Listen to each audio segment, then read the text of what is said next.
হিমছড়ির জঙ্গলের পশু পাখিরা ছিল অত্যন্ত সুপ্রিয়। সেই বনেই বাস করত এক দুষ্টু ইঁদুর। ইঁদুর দুষ্টু হলেও টুনির সাথে ছিল তার বেশ ভাব। দেখ ভাই ইঁদুর, তোর দুষ্টুমি কিন্তু দিন দিন বেড়েই চলেছে। এবার নিজের দুষ্টুমি করাটা একটু কমা, নয়তো দেখবি একদিন এই দুষ্টুমির কারণে তোকে বিপদে পড়তে হবে। সবাই তো আর আমার মতো তোর দুষ্টুমি সহ্য করবে না। আরে তুমি তো জানো দুষ্টুমি করতে আমার বেশ ভালো লাগে। আর তাছাড়া এই দাঁতগুলোর জন্যই তো আমি এত দুষ্টুমি করি। এই দাঁতগুলো দিয়ে কিছু না কাটলে আমার যে ভালোই লাগে না। সারাক্ষণ এই দাঁত দিয়ে আমার কিছু না কিছু কাটতে ইচ্ছে করে। শোন ভাই ইঁদুর, এই শস্যদানাগুলো খেয়ে তোর বাড়িতে চলে যা তো দেখি। আমি আবার পাঠশালায় যাচ্ছি, অনেক দেরি হয়ে গেল। এতক্ষণে নিশ্চয়ই পাখির ছানারা পড়তে এসেছে। ঠিক আছে, তুমি চলে যাও, আমি খেয়েই চলে যাব, কোনো দুষ্টুমি করব না। এরপর টুনি তার পাঠশালায় পড়াতে যায়। এদিকে ইঁদুর শস্যদানাগুলো খেয়ে নিজের বাড়ির উদ্দেশ্যে রওনা দেয়। আরে বাহ, কালু দাদার বাড়ির ভেতর থেকে তো খুব সুন্দর বাদামের গন্ধ বের হয়ে আসছে। যাই গিয়ে একটু বাদাম খেয়ে আসি।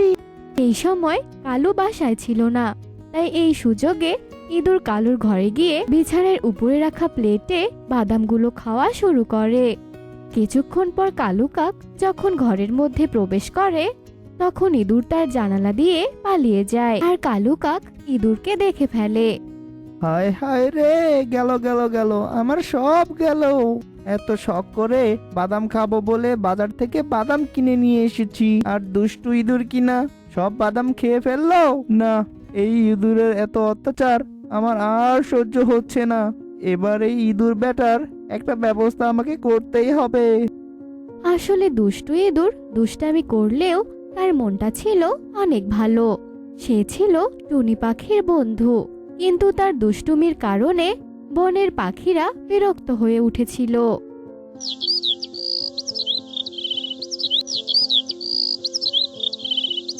একদিন বিউটি কবুতর কিছু জরুরি কাগজ তার ঘরে রেখে বাইরে কাজ করছিল, আর তখনই দুষ্টু ইঁদুর বিউটি কবুতরের ঘরে ঢুকে কাগজগুলো কেটে টুকরো টুকরো করে।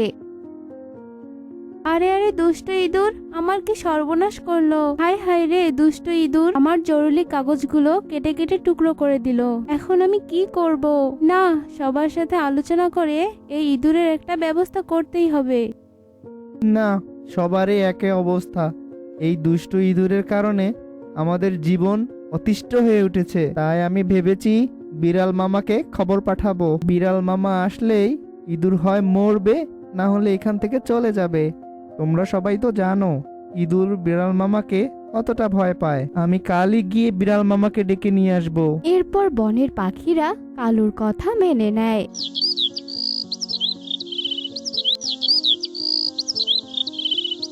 আর পরের দিন কালু কাক ইঁদুরকে তাড়ানোর জন্য বিড়াল মামাকে ডেকে আনে। এদিকে ইঁদুর বিড়ালকে দেখে ভয়ে পালিয়ে যায়। এরপর থেকে ইঁদুর প্রয়োজন ছাড়া তার বাড়ি থেকে বের হওয়া বন্ধ করে দেয়। টুনিও আর আগের মতো ইঁদুরের খোঁজ রাখে না। এভাবেই বেশ কিছুদিন কেটে যায়। একদিন কতদিন হলো পাখির ছানার মাংস খাই না। আজকে সামনে যে পাখির ছানাকে পাবো তাকে চিবিয়ে চিবিয়ে মজা করে খাবো। এ কথা বলতে বলতে শিয়াল তার সামনে পারুলকে দেখতে পায়। আসলে পারুল টুনি পাখির পাঠশালায় পড়তে যেত, আর পড়া শেষে বাড়ি ফেরার পথে সে শিয়ালের সামনে পড়ে যায়।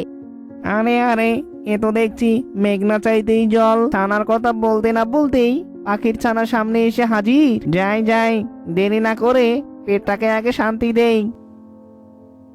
পাখির ছানার মাংস খেতে কি যে মজা। হিংস্র শিয়াল এভাবেই বনের পাখির ছানাদের খেতে থাকে, আর তা দেখে বনের পাখিরা ভীষণ চিন্তায় পড়ে যায়। এদিকে টুনির পাঠশালায় পাখির ছানারা পড়তে যাওয়া বন্ধ করে দেয়। টুনি এসব দেখে ভীষণ চিন্তায় পড়ে যায়। শিয়ালের ভয়ে তোমরা তোমাদের ছানাকে আর পাঠশালায় পাঠাচ্ছ না, কিন্তু এভাবে আর কতদিন চলবে?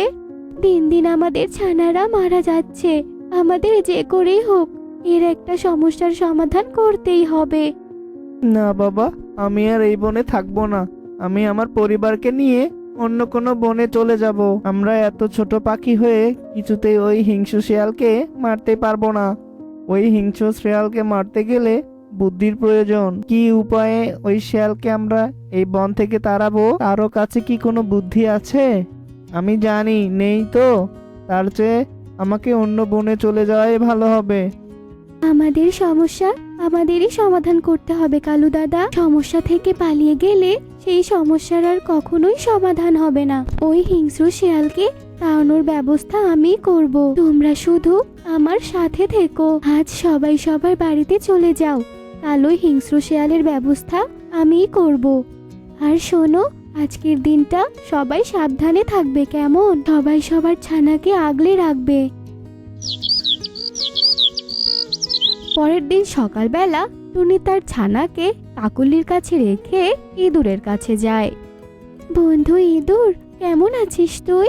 কতদিন হলো তোকে আমি দেখি না, তাই তোর খবর নিতে এসেছি। থাক থাক, আর বলতে হবে না। আমার যে কি খোঁজ রাখো তা আমার জানা আছে। এই দরকারে এই গরিবের ভিটেই এসেছো, সেটা আগে খুলে বলো। তুই আমার একমাত্র বন্ধু, যে কিনা কিছু না বলতেই আমার মনের সব কথা বুঝে যাস। এবার শোন তাহলে। এরে বন্ধু, সবই তো শুনলি, সাহায্য করবি না আমায়? হ্যাঁ হ্যাঁ, সাহায্য করব। টুনি, বনের সব পাখিরা আমাকে ধরার জন্য বিড়াল মামাকে নিয়ে এসেছিল।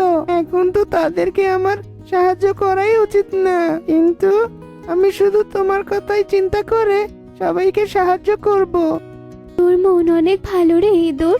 চল চল, এবার আর কথা না বাড়িয়ে আমার সাথে চল তো। বন্ধুরা, তোমরা দেখতে থাকো কিভাবে আমি আমার বুদ্ধির ফাঁদে শিয়ালকে ফেলি। এরপর টুনি ইঁদুরকে নিয়ে তার বাড়িতে যায়। ইঁদুরকে তার বাড়িতে রেখে টুনি বনের পাখিদের কাছে যায়।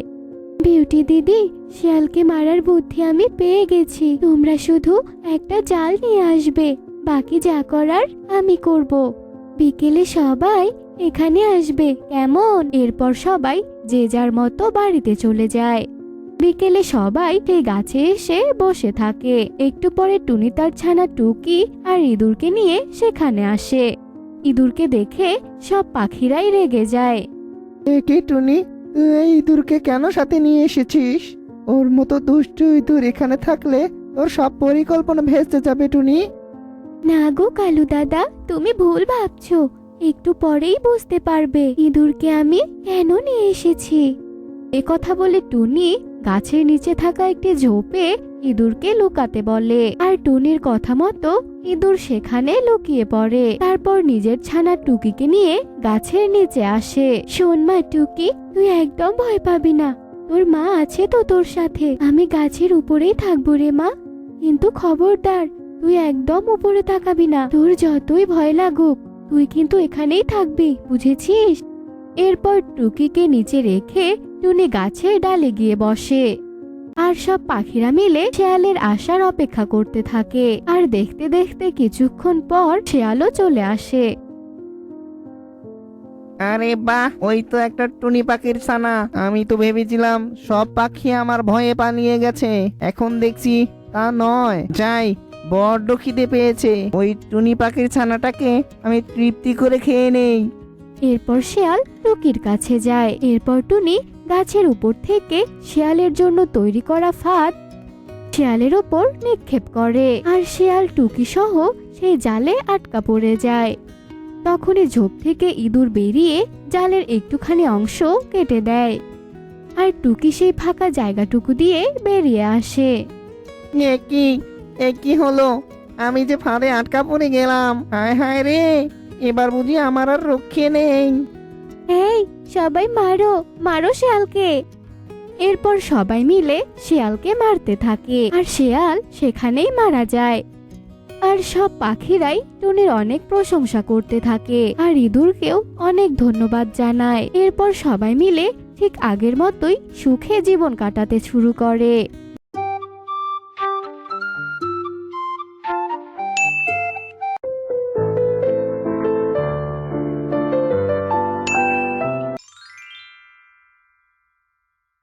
গর্ভবতী টুনি তার স্বামীকে খোঁজার জন্য রাস্তা দিয়ে হেঁটে যাচ্ছিল। এমন সময় আকাশ দিয়ে উড়ে যাওয়া এক সাধু ডানা গুটিয়ে নিচে পড়ে যায়। সাধুটি ছিল ভীষণ অসুস্থ। হায় হায়, কি হলো আপনার? বাবা, ও বাবা, আপনি ঠিক আছেন তো? কথা বলুন বাবা। আমার ডানায় যে খুব লেগেছে, আমার আমার যে বড্ড কষ্ট হচ্ছে। বাবা, আপনি কোনো চিন্তা করবেন না, আমি এক্ষুনি আপনার ডানায় জড়িবুটি লাগিয়ে দিচ্ছি। টুনি পাশে থেকে কিছু লতা পাতা ছিঁড়ে জড়িবুটি বানিয়ে সাধুর ডানায় লাগিয়ে দেয়, আর অল্প কিছুক্ষণের মধ্যেই সাধু একদম সুস্থ হয়ে যায়। আমার উপকার করার জন্য তোকে অনেক ধন্যবাদ রে বাছা। তা বাছা, এই নির্জন জঙ্গলে তুই একা একা কোথায় যাচ্ছিস? তোকে তো দেখে মনে হচ্ছে তুই গর্ভবতী। আমি আমার স্বামীকে খোঁজার জন্য এই জঙ্গলের পথে এসেছি সাধু বাবা, কিন্তু কিন্তু আমি ওকে কোথাও খুঁজে পাচ্ছি না। এদিকে এদিকে যে আমার ডিম দেওয়ার সময়ও প্রায় হয়ে এসেছে সাধু বাবা। তুই এ নিয়ে একদম চিন্তা করিস না বাছা, সময় হলেই তুই তোর স্বামীকে খুঁজে পাবি। আর আমার প্রাণ বাঁচিয়ে আমার উপকার করার জন্য আমি তোকে আশীর্বাদ করছি বাছা। তোর পেটের সন্তান শুভ শক্তির অধিকারী হবে, তারা অশুভ শক্তিকে দমন করতে পারবে, আর তোর জীবনেও আনন্দ বয়ে আনবে বাছা। এত ভালো আশীর্বাদ করার জন্য আপনাকে অনেক ধন্যবাদ সাধু বাবা, অনেক ধন্যবাদ। এবার আমি আসি রে মা, আর তুইও তোর স্বামীকে খুঁজে দেখ, কেমন? এই বলে সাধু সেখান থেকে চলে যায়, আর টুনিও তার স্বামীকে খুঁজতে খুঁজতে সামনের দিকে যায়। আর সেখানে গিয়ে টুনি তার স্বামীকে মৃত অবস্থায় দেখতে পায়। এ আমার কি সর্বনাশ হলো! আমার স্বামী আমাকে একা রেখে চলে গেল। আচ্ছা, ওর কি হয়েছিল? কেউ কি আছো? আমার স্বামীকে তোমরা বাঁচাও। এবার এবার আমি কি করে বেঁচে থাকবো? হায় সৃষ্টিকর্তা, আমার কি সর্বনাশ হয়ে গেল! টুনি তার স্বামীর মৃতদেহ দেখে ভীষণ কান্না করতে থাকে। এরপর মৃতদেহ বাড়িতে নিয়ে গিয়ে তার সৎকার করায়। এরপর দেখতে দেখতে বেশ কয়েকদিন কেটে যায়। টুনিও একসাথে 5টা ডিম দেয়। টুনি সেই ডিমগুলোতে তা দিয়ে 5 কন্যা সন্তানের জন্ম দেয়। মারে, সৃষ্টিকর্তা আমার স্বামীকে আমার কাছ থেকে কেড়ে নিয়েছে, আর তার বিনিময়ে হয়তো তোদের আমার কাছে পাঠিয়ে দিয়েছে। মা, ও মা, তুমি আর কেঁদো না গো, কেঁদো না, আমরা তো এখন চলে এসেছি, তোমার আর কোনো চিন্তা নেই, তুমি কেঁদো না। হ্যাঁ রে মা, তোদের পেয়ে আজ আমিও নিশ্চিন্ত। টুনি তার 5 কন্যাকে অনেক যত্নে বড় করে তুলতে থাকে। টুনির 5 কন্যা সারাদিন বনের ভেতরে খেলাধুলা করত, আর কেউ বিপদে পড়লে তাদের সাহায্য করার জন্য দৌড়ে যেত। আজ থেকে আমরা জঙ্গলে জঙ্গলে ঘুরে বেড়াবো, কেমন? আর যাকে অসহায় অবস্থায় দেখবো তাকে আমরা সাহায্য করব, কেমন? ঠিক আছে দিদি, চল। এরপর 5 কন্যা মিলে জঙ্গলে চলে যায়, আর যেতেই ওরা একটা বৃদ্ধাকে দেখতে পায়, যে কিনা ক্ষুধার জ্বালায় ছটফট করছিল। টুনটুন, তুই বাড়ি থেকে খাবার নিয়ে আয় তো, যা যা, এই বৃদ্ধা দিদাকে খাবার খাওয়াতে হবে। এরপর টুনটুন বাড়িতে চলে যায় খাবার নিতে, আর খাবার নিয়ে সে ফিরে আসে। এরপর 5 কন্যা মিলে বৃদ্ধাকে খাবার খাইয়ে তারা খুশি মনে বাড়িতে ফিরে আসে। এভাবেই কেটে যায় বেশ কিছুদিন, আর তারাও অনেকটা বড় হয়ে ওঠে। কিন্তু 5 কন্যা বড় হলেও ওরা সেটা জানে না যে ওদের মাঝে একটা শক্তি লুকিয়ে আছে। তারপর হঠাৎই জঙ্গলে একটা দানব ঈগল আসে। হা হা হা হা, এই জঙ্গলে তো অনেক পাখি দেখতে পাচ্ছি। এখানে থাকলে আমি রোজ পাখি খেতে পারবো, আর বেশি বেশি পাখি খেয়ে শক্তিশালী হতে পারবো। দানব ঈগল একটা একটা করে পাখি ধরতে থাকে, আর গপ গপ করে গিলতে থাকে। এদিকে বাকি সব পাখিরা সেদিক দিয়ে ছুটাছুটি করতে থাকে। এসব দেখে টুনি তার 5 কন্যাকে বলে, মারে, তোরা কেউই বাড়ির বাহিরে বের হোস না, জঙ্গলে যে দানব ঈগল এসেছে, ওই ঈগল যাকেই পাচ্ছে তাকেই গিলে খাচ্ছে, তোদের সামনে পেলে যে তোদেরও খেয়ে নেবে। মা, তুমি এ নিয়ে কোনো চিন্তা করো না তো। আমরা নিজের প্রাণের ভয়ে কিনা জঙ্গলের পাখিদের সাহায্য করব না? এটা কি করে হয় মা, বলো তো? মা, তুমি আমাদেরকে বাধা দিও না, আমাদেরকে অন্যের পাশে দাঁড়াতে দাও মা। মারে, আমি যে চাই না তোদের বাবার মতো আমি তোদের হারাই। মা, আমাদের কিচ্ছুটি হবে না, তুমি দেখো। হঠাৎই টুনির সেই সাধু বাবার কথা মনে পড়ে যায়। ও হ্যাঁ, আমার মনে পড়েছে। সাধু বাবা তো আমাকে বলেছিল আমার 5 কন্যা শুভ শক্তির অধিকারী হবে আর সবার জন্য আনন্দ বয়ে আনবে। হ্যাঁ হ্যাঁ, এটাই তো আমাকে সাধু বাবা বলেছিল। মা, ও মা, তুমি কি বিড়বিড় করছো বলো তো? কি বলছো তুমি? হ্যাঁ, তোরা 5 বোন যে শুভ শক্তির অধিকারী রে মা। তোরা 5 বোন পারবি ওই দানব ঈগলকে ধ্বংস করতে। এবার তোরা যা রে মা, আমি তোদের আর আটকাবো না। বোন, তোরা শুনলি তো, আমরা পারবো ওই দানব ঈগলকে ধ্বংস করতে। চল চল, আর এক মুহূর্ত দেরি করলে চলবে না। মা, আমরা চাচ্ছি, তুমি আমাদের আশীর্বাদ করো। 5 কন্যা তাদের মায়ের কাছ থেকে আশীর্বাদ নিয়ে দানব ঈগলকে ধ্বংস করার জন্য বেরিয়ে পড়ে। বন্ধুরা, ততক্ষণে তোমরা বলো 13 যোগ 13 সমান সমান কত হয়? অ্যান্সারটি অবশ্যই কমেন্টে জানাবে। এই দানব ঈগল, তুই এতদিনে বনে অনেক পাখিকে খেয়েছিস, তবে আর পারবি না, বুঝেছিস? আজ তোর জীবনের শেষ দিন। 5 কন্যার হাতে যে তোকে আজ মরতেই হবে। তোদের মতো সামান্য পাখি কিনা মারবে আমাকে? হা হা হা। তার আগে আমি তোদেরকে ভস্ম করে দেব। তোর ওই আগুন আমাদের কিচ্ছু করতে পারবে না। পারিস তো লড়াই করতে, আয় আয় বলছি। আমাকে লড়াই করতে বলছিস? আচ্ছা ঠিক আছে, আয়। হা হা হা। আমার সাথে কেউ পারবে না, আমি এই জঙ্গলের একমাত্র শক্তিধর। দানব ঈগল গর্জন করতে থাকে আর খুশিতে হাসতে থাকে। ওইদিকে 5 কন্যা পালিয়ে বাড়ি ফিরে তার মাকে সব কথা খুলে বলে। ও, এই কথা তাহলে? তবে তো আমার আর কিছুই করার নেই, আমাদের ওই সাধু বাবাকে খুঁজে বের করতে হবে। চল মা, চল তোরা। টুনি তার 5 মেয়েকে নিয়ে বেরিয়ে পড়ে সাধু বাবাকে খোঁজার জন্য। খুঁজতে খুঁজতে ওরা সাধু বাবাকে পেয়েও যায় আর টুনি সব ঘটনাই সাধু বাবাকে খুলে বলে।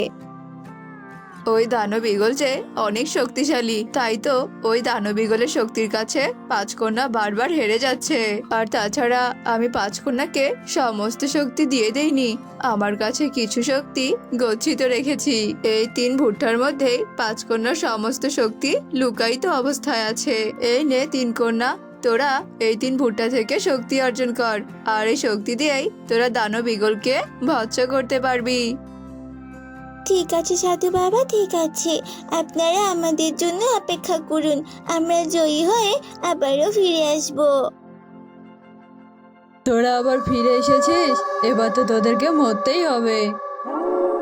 এবার মরতে নয়, আমাদেরকে মারতে এসেছি। এরপর 5 কন্যা ওদের 3 ভুট্টা দানব ঈগলের সামনে ধরে আর তখনই 3 ভুট্টা থেকে আলোকরশ্মি বেরিয়ে সেই দানব ঈগলের গায়ে পড়ে আর তখনই দানব ঈগলের শরীরে আগুন লেগে যায় আর সাথে সাথে ঈগল ভৎস হয়ে যায়।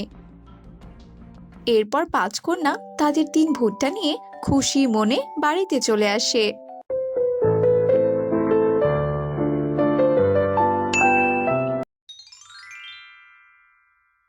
টোনা, চলো না আজ একটু উত্তরের জঙ্গল থেকে ঘুরে আসি। সবার কাছে শুনেছি উত্তরের জঙ্গলে নাকি অনেক সুন্দর সুন্দর জায়গা আছে।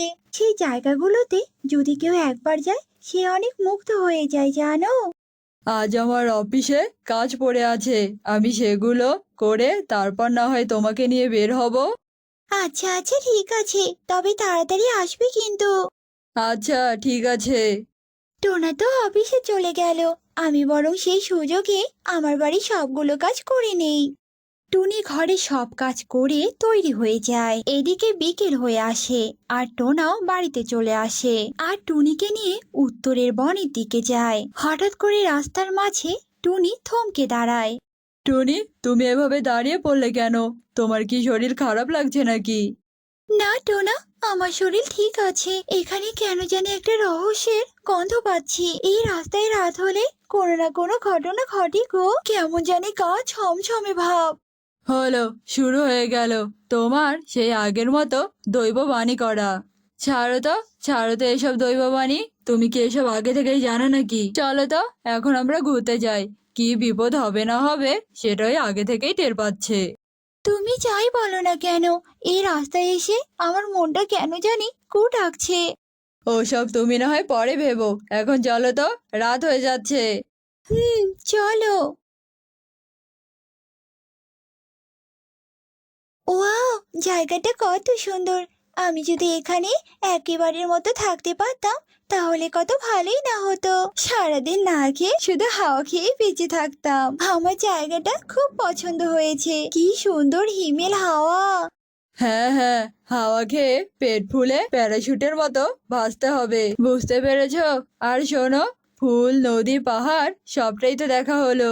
এবার চলো আমরা বাড়িতে ফিরে যাই, রাত হয়ে যাচ্ছে যে। দেখো না, সন্ধ্যা নেমে আসবে আবার।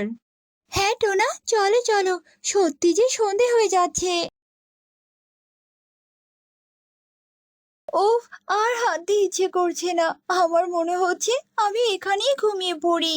কি, এখানে হঠাৎ করে 7টা রাস্তা কি করে হলো গো? যাওয়ার সময় তো এখানে একটা রাস্তাই ছিল। আমিও তো কিছুই বুঝতে পারছি না, এখন আমরা কোন রাস্তা দিয়ে যাব বলো তো? এখানে কোনো গন্ডগোল আছে, আর আন্দাজে আমাদের কোন রাস্তা দিয়ে যেতে হবে না গো। এখানে হয়তো বা সত্যি গন্ডগোল আছে। এখানে আমাদেরকে সাবধানে লুকিয়ে থাকতে হবে। আর সারা রাত এখানে কি কি ঘটে তা আমাদেরকে দেখতেই হবে। আমাদের এখন যাওয়া ঠিক হবে না। চলো টোনা, আমরা লুকিয়ে পড়ি। তারপর দুজনে মিলে একটা গাছের আড়ালে লুকিয়ে পড়ে। এদিকে হঠাৎ করে বাতাস বইতে থাকে, চারিদিক ভূমিকম্প হতে থাকে। আর তখনই 7টা রাস্তায় 7টা পাখির মাথা প্রকট হয়। ঠিক মধ্য বিন্দুতে একটা ভয়ঙ্কর ডাইনি বের হয়ে আসে। আমার আহারের সময় হয়ে এসেছে। এবার আমি 7 রাস্তার মাঝে দাঁড়িয়ে পোকা পাখিদের গিলে খাবো। তারপর আমি নিশ্চিন্তে একটা শান্তির ঘুম দেব। পাখির গন্ধ আমার নাকে ভেসে আছে মনে হয়। একটু দৃষ্টিটা তুলে দিয়ে দেখি তো। আরে বাহ, ওই তো একটা কবুতর এই দিকেই আছে। তাহলে একে এবার আমার শিকার করা যাক। এখন আমি এত রাতে এ রাস্তা দিয়ে যে কি করে যাই বুঝতেই পারছি না, কিন্তু না গিয়েও তো আমার কোনো উপায় নেই। দেখি হাঁটতে হাঁটতে কত দূরই বা যাওয়া যায়। আরে আরে, এখানে তো দেখছি 7 রাস্তা, কিন্তু এই 7 রাস্তা তো আগে ছিল না। তাহলে কি আমি অন্ধকারে ভুল রাস্তা চলে এলাম নাকি? এখন যে আমি কি করি? না, একটা পথ ধরে যেতে থাকি, দেখি সৃষ্টিকর্তা আজ আমায় কত দূর নিয়ে যায়। বান্টি কবুতর ডাইনির পাতা 7 রাস্তায় পা দিয়ে ফেলে। 7 রাস্তার একটা রাস্তা দিয়ে হাঁটতে থাকে। ঠিক তখনই 7 রাস্তার ডাইনি বান্টির সামনে এসে হাজির হয়। ডাইনি, ওরে বাবা রে, বান্টি, এ তুই কোথায় এসে পড়লি রে? পালা পালা এখান থেকে।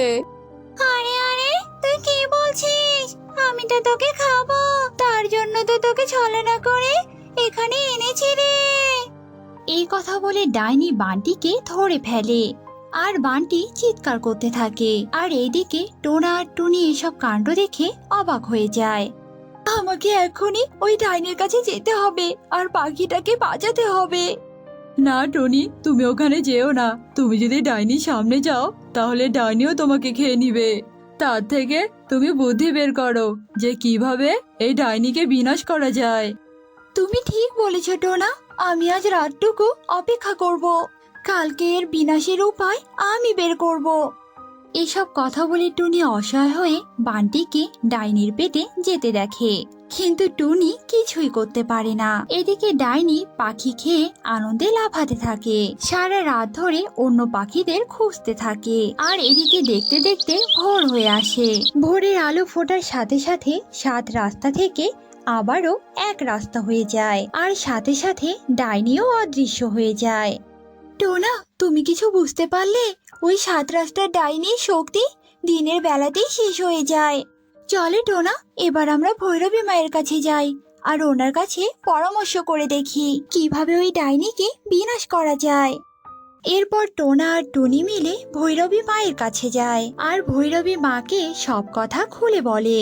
ওই ডাইনি হলো নিশাচর ডাইনি, আর ডাইনিগুলোকে সহজে বিনাশ করা যায় না। এরা মূলত অনেক শক্তিশালী হয়ে থাকে। তাহলে কি ওই 7 মাথা রাস্তার ডাইনি এভাবেই ধ্বংসলীলা চালাতে থাকবে আর আমরা তার শিকার হব? না, ওই ডাইনিকে বিনাশ করার একটা উপায় আছে, আর তা হলো আজ থেকে 3 দিন পর আকাশে অনেক বড় চাঁদ উঠবে। ওই চাঁদের আলোয় ওই ডাইনির নাম করে তুই যদি নিজের শরীরে 3 ফোঁটা রক্ত তুই যদি ওই 7 মাথার রাস্তায় দিস, তবে ওই ডাইনি বিনাশ হয়ে যাবে আর সব পাখিরাও ডাইনির হাত থেকে মুক্তি পাবে। ভৈরবী মায়ের কথা মতো টুনি 3 দিন অপেক্ষা করতে থাকে আর এই 3 দিনই ডাইনি অনেক পাখির প্রাণ নিয়ে নেয়। এরপর দেখতে দেখতে 3 দিন কেটে যায়। তৃতীয় রাত্রে আকাশে অনেক বড় একটা চাঁদ ওঠে আর টুনি 7 মাথার রাস্তায় এসে দাঁড়ায়।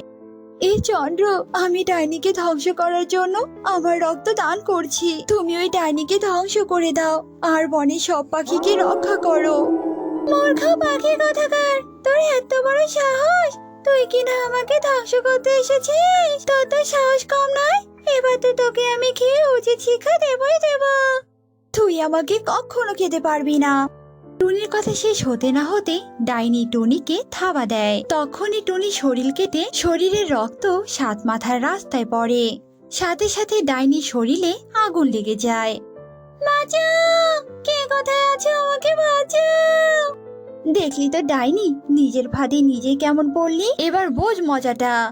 এরপর ডাইনি ভস্ম হয়ে যায় আর 7 মাথার রাস্তা অদৃশ্য হয়ে আগের মতো এক রাস্তা হয়ে যায়। এরপর থেকে জঙ্গলের পাখিরা আগের মতোই সুখে শান্তিতে দিন কাটাতে থাকে।